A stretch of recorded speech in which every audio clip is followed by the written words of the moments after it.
I'm Sarah McBurney with Keller Williams Realty, and I am answering your MacBurning questions. And this question is, as a buyer, what can I expect from my home inspection?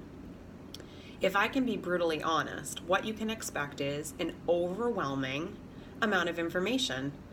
You see, I'm from the New England area, Massachusetts to be exact, for those of you who maybe aren't from this area.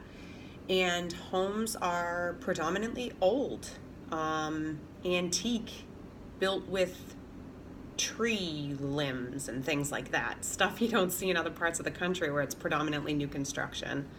So as a buyer, it can be a really overwhelming process to go through a home inspection. It's approximately 2 to 3 hours. You have loads of information thrown at you, some good, some indifferent, some bad, some really bad. The thing of it is that everyone goes through this process, and yet people still own homes.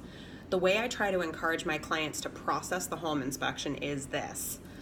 You've walked through the house. Maybe you've walked through the house a couple of times. You know the things you're going to do. You also know your own threshold for repairs and maintenance and so forth, because there's always maintenance with every house, even new construction. And there could be even projects to do with new construction. Nothing is perfect.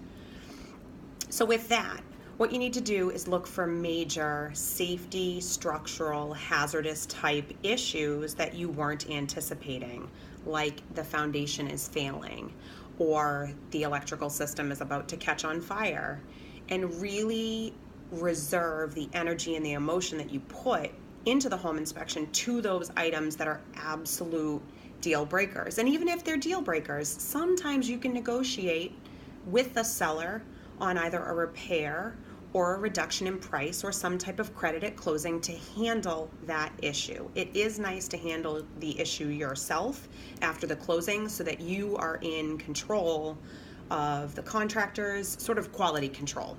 You're in charge of that. So anyway, it can be extremely exhausting, overwhelming, frightening, scary, over the top with emotions when it comes to home inspection. I generally suggest doing the walkthrough with your inspector, observing what they say at that time, because they're going to tell you the real truth. When you see the report, generally that night or the following day, it's going to seem 10,000 times worse than what they said in person. And the reason being is that they have to document everything and be really safe and cautious, and rightfully and justifiably so. So take some time, review the report, but really try to go back to what they said when you were in person with them and boil down the major issues. Because again, I go through home inspections all the time, and generally it's a lot of the same stuff. So just because you have this list for this one particular house doesn't mean that there's the absolute perfect house waiting out there that doesn't have any of these things. It doesn't really exist. It's a unicorn. Read through the report, maybe sleep, wake up, especially if you're a morning person, and read the report again. Talk to your agent about it, maybe talk to a contractor about it.